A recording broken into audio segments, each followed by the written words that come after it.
Fala pessoal, tudo bem? Olha, finalmente saiu o nosso podcast.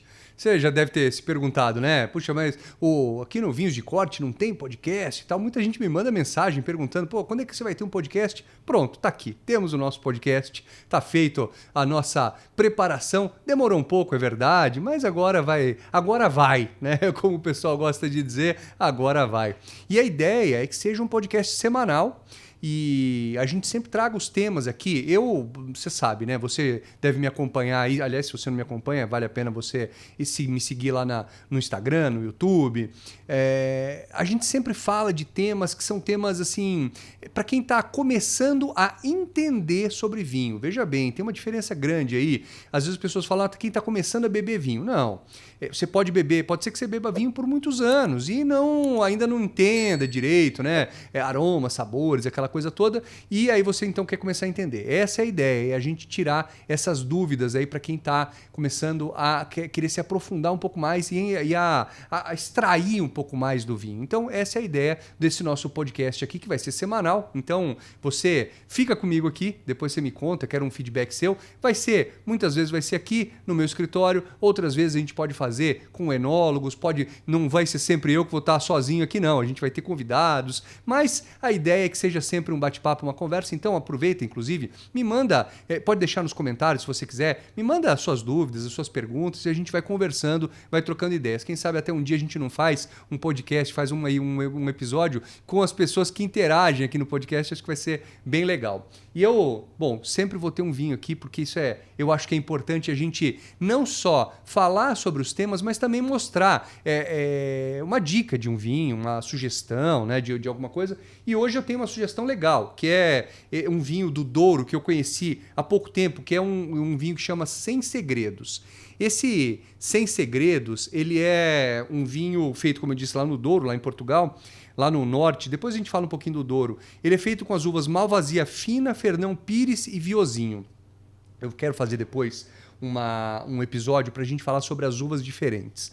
Eu acho que vale muito a pena para quem está querendo se aprofundar nos vinhos, vale a pena provar uvas diferentes. Esse aqui são 3 uvas diferentes, Malvasia, Fernão Pires e Viosinho. É um vinho super bacana, bem legal, vale muito a pena. Depois, daqui a pouco eu falo um pouco mais do vinho, só um golinho para a gente poder começar aqui.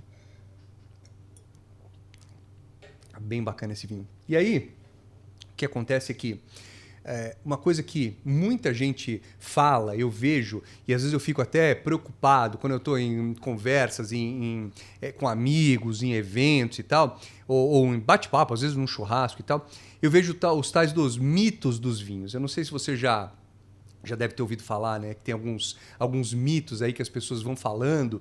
E o mito é um problema, né? Porque alguém falou isso alguma vez, alguém criou esse mito, ou uma outra pessoa escutou, achou que era verdade, ou assumiu que deveria replicar o negócio, e a coisa vai seguindo, né? O cara, fala pro outro, que fala pro outro, que fala pro outro, de repente você tem um monte de gente falando um negócio que não é verdade.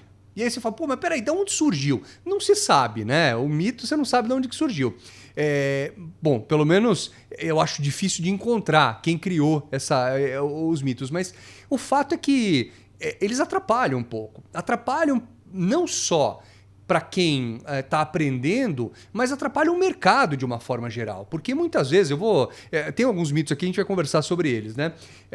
Alguns mitos fazem com que alguém venda menos um tipo de vinho. E por uma bobagem, porque às vezes não é verdade, né? Você quer ver um exemplo? Tem um mito que o pessoal fala o seguinte, que vinho bom não dá dor de cabeça. Você acha? Cara, é o seguinte, esse vinho aqui, vamos pegar aqui o Sem Segredos. Esse vinho, como eu disse, é um vinho branco, lá de Portugal. Esse tem 12,5% de álcool. Cara, tem 12,5% de álcool. Quando fala, aliás, é uma coisa interessante. Quando fala 12,5% é por volume, né? Aqui está por volume. Poderia ser por litro. Aqui é por volume, então aqui está falando na garrafa. você tem 12,5% de álcool entrando no seu corpo. Não tem jeito. Se você pegar esse vinho aqui, é um vinho de muito boa qualidade.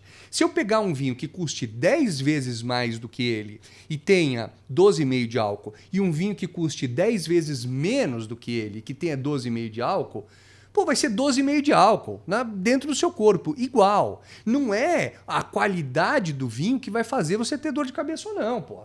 O que vai fazer você ter dor de cabeça ou não vai ser a quantidade de álcool que você vai ingerir, e aí vai depender do tamanho do seu corpo, da sua resistência ao álcool. Tem um monte de coisas que aí eu prefiro deixar até para os médicos e nutricionistas falarem mais sobre isso, mas é óbvio, né?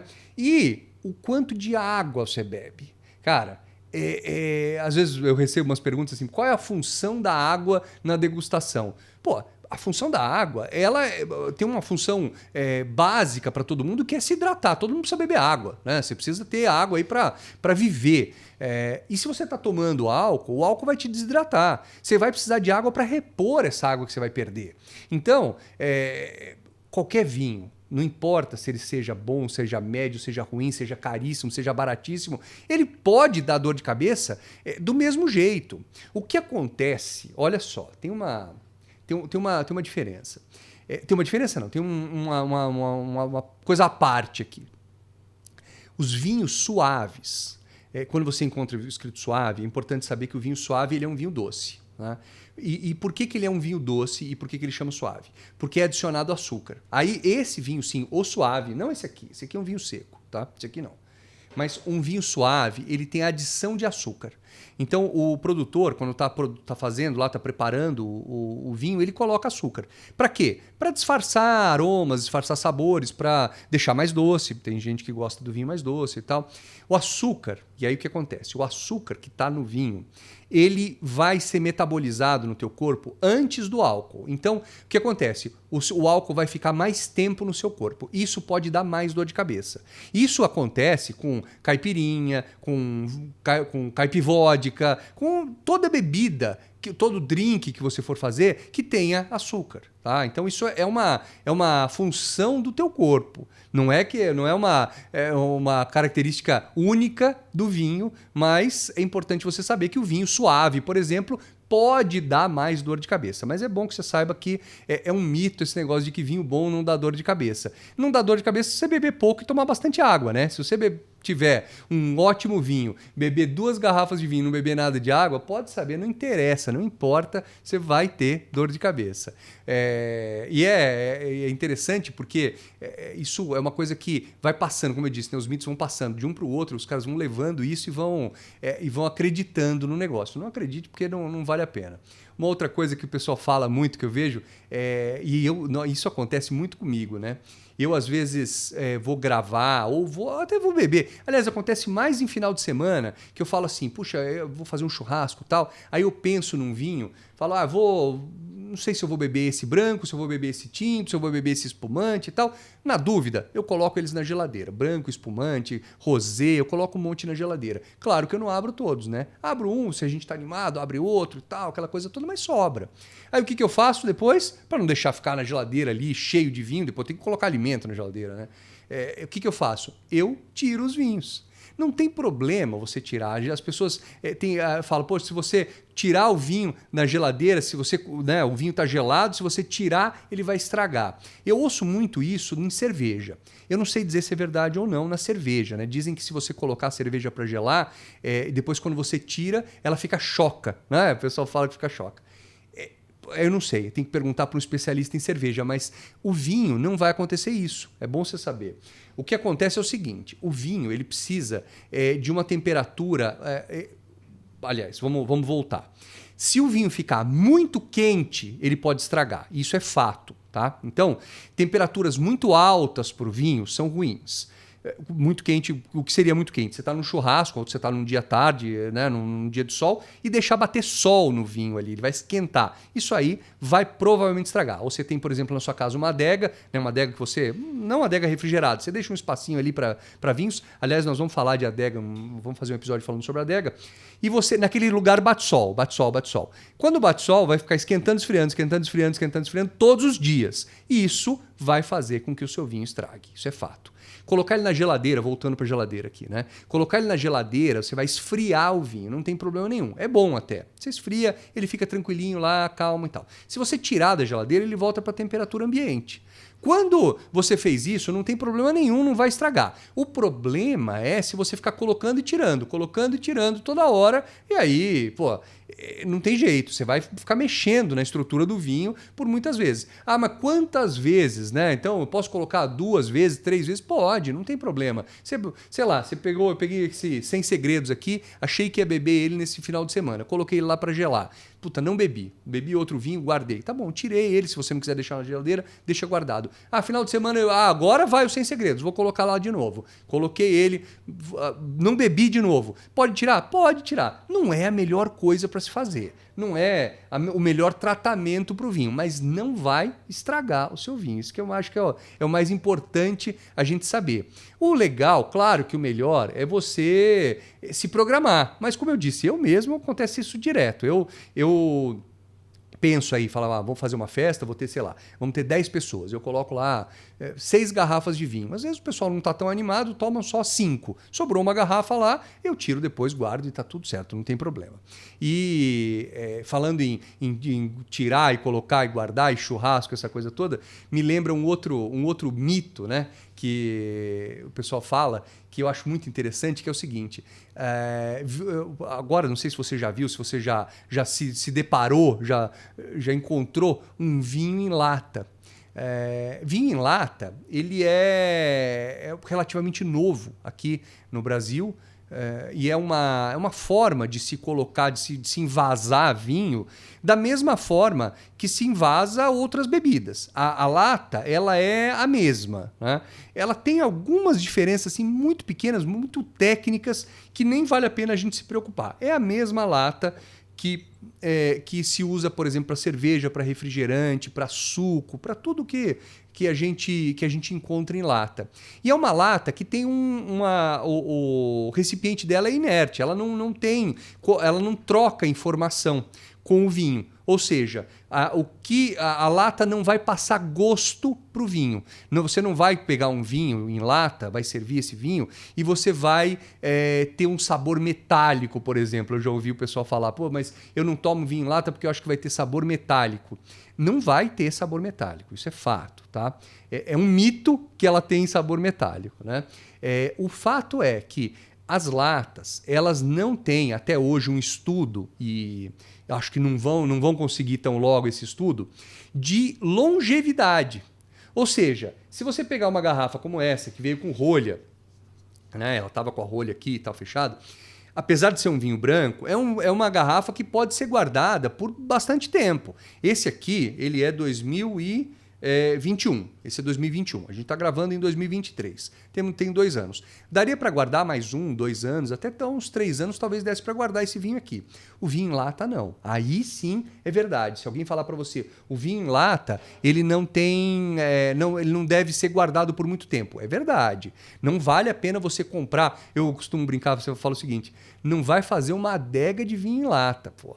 Não dá certo, né? Você vai guardar um monte lá, ficar esperando envelhecer. Não é para envelhecer. Nenhum vinho em lata foi feito para envelhecer. Ele é para você comprar e beber. Porque lembrei do vinho em lata porque a gente está falando do churrasco, da festa, do dia quente. É uma mão na roda. Eu acho super prático. Além de ser uma porção menor. Imagina o seguinte. E eu vou dar um exemplo real do que acontece na minha casa. A minha esposa não é muito fã de espumantes. E eu sou muito fã de espumantes. O que eu mais gosto é espumante.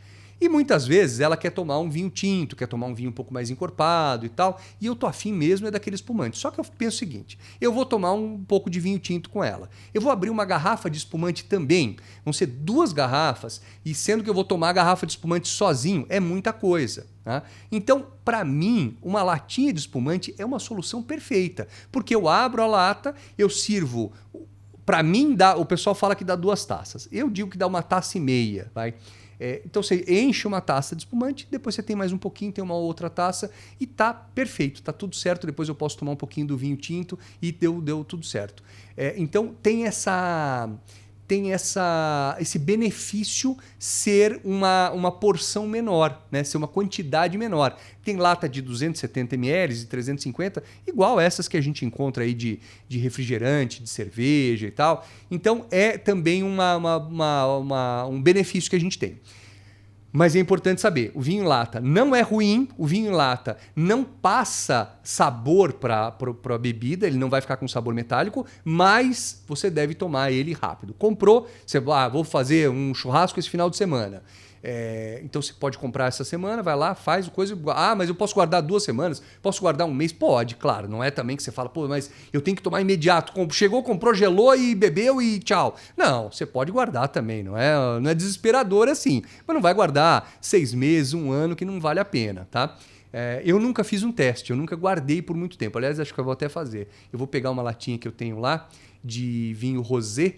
Eu acho que eu tenho uma de rosé e vou guardar. Vou deixar por bastante tempo para abrir depois para ver como é que fica.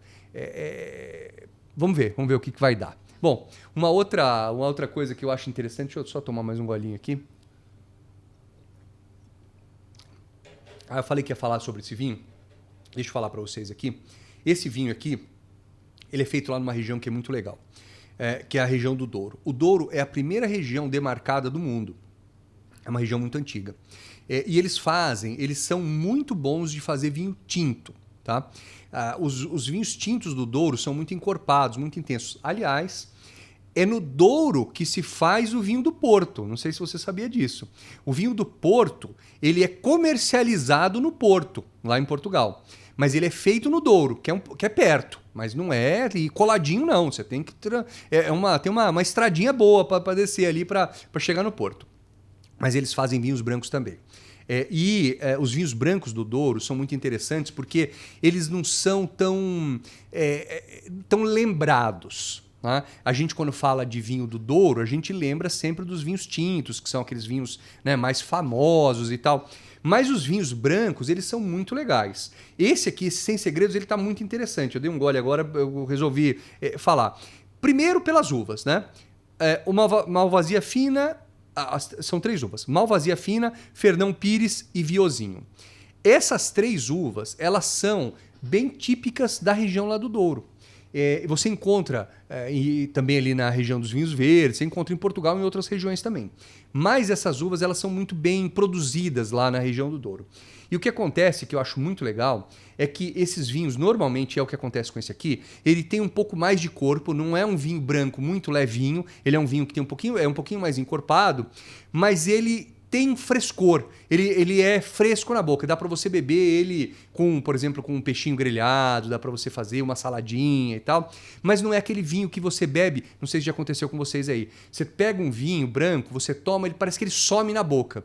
Esse não, esse tem mais corpo, ele tem mais estrutura. Isso que eu acho bem legal. E ele tem um rótulo muito bacana, esse Sem Segredos aqui. Para quem estiver vendo, esse é um rótulo que eles fizeram lá, o pessoal da vinícola escolheu, colocou uma barrica, aquele olho de Horus, né, e tal, enfim, tem uma barrica com uma orelha, é diferente, achei bem bacana esse rótulo aqui e o vinho muito legal.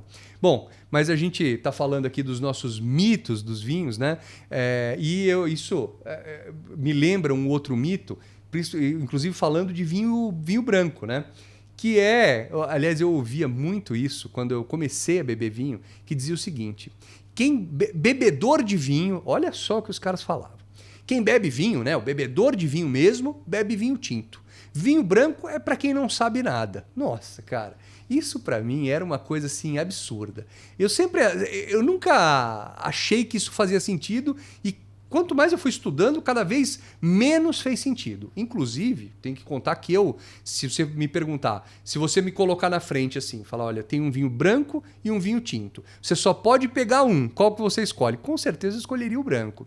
Os brancos, eles têm uma complexidade aromática, eles têm uma amplitude de aromas e sabores, eu diria que até maior do que os tintos. Tem muito mais, você consegue descobrir muito mais aroma, muito mais sabor e é muito bom para harmonização. Olha, você quer ver um negócio interessante? O pessoal fala muito de queijos e vinhos, né? Queijos e vinhos e tal, que é aquela coisa, principalmente no inverno, né? No inverno tem muito queijos e vinhos.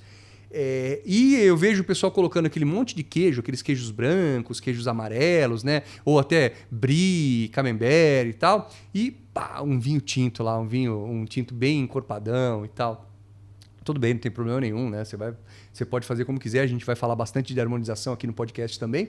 Mas é fato que o vinho tinto não harmoniza tão bem com esses queijos que eu falei quanto um branco. A harmonização de um branco, como esse mesmo aqui, como esse do Douro, por exemplo, com um brie ou com um camembert, é muito boa. Muito melhor do que uma harmonização com tinto. Então, é só uma questão de estilo. Não é que um é melhor ou pior que o outro. Não tem o vinho tinto é melhor do que o branco, que é melhor do que o rosé. Não existe isso. Existem vinhos excelentes brancos, excelentes tintos e excelentes rosés.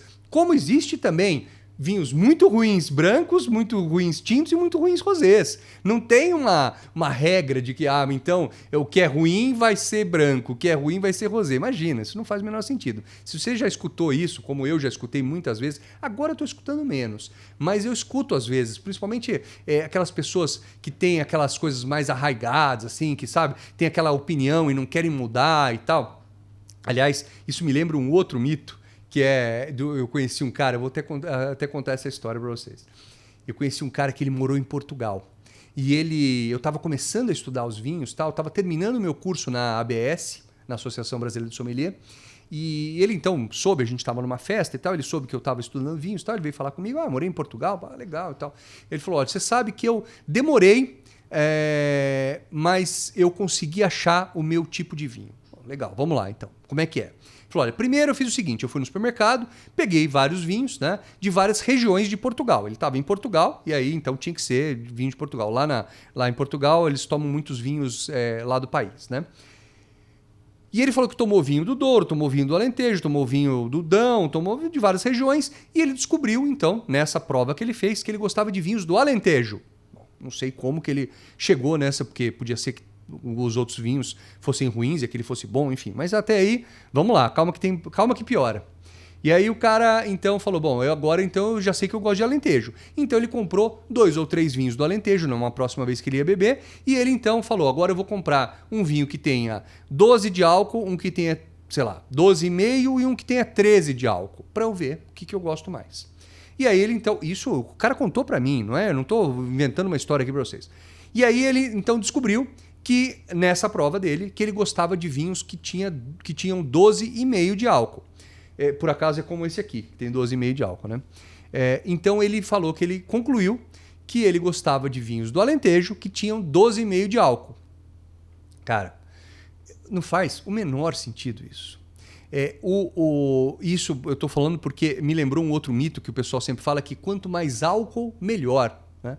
Não sei se vocês já ouviram isso. O pessoal diz, o vinho, quanto mais álcool, melhor. Não tem nada a ver. Não existe nenhuma relação de qualidade, relação única. Atenção, não existe nenhuma relação única de qualidade com a quantidade de álcool que tem esse vinho. Tá? Ou seja, esse aqui tem 12,5 de álcool. Por que ele tem 12,5 de álcool? Porque o produtor, quando ele foi fazer o vinho, ele colheu as uvas, ele fez um teste lá e ele viu quanto era o potencial, qual era o potencial máximo de álcool que esse vinho podia ter. Só que provavelmente esse vinho deveria ter, sei lá, 13,5%, 14% de álcool de potencial máximo. E parou em 12,5%. O enólogo, o produtor, ele tem o poder de pausar essa fermentação, ele para a fermentação, corta ali, mata as leveduras que estão lá dentro, esfria o tanque, né? Ele faz assim, ele esfria, elas morrem e aí para de fermentar, para de entrar, de aumentar o álcool do vinho. Para que o vinho tenha equilíbrio. O mais importante é o vinho ter equilíbrio.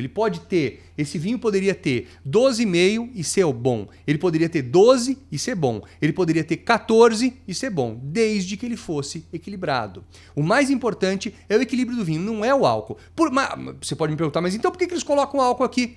justamente porque é uma informação muito, muito relevante, porque está colocando álcool dentro do seu corpo. E é uma coisa que vai, inclusive, alterar a consciência. Então é importante que você saiba. Tanto quanto é importante você saber que um uísque pode ter 35%, 40% de álcool. Você pode ter uma bebida como absinto que pode ter 45%, 50% de álcool. Você precisa saber que quando você está tomando um copinho de absinto, metade daquilo é álcool.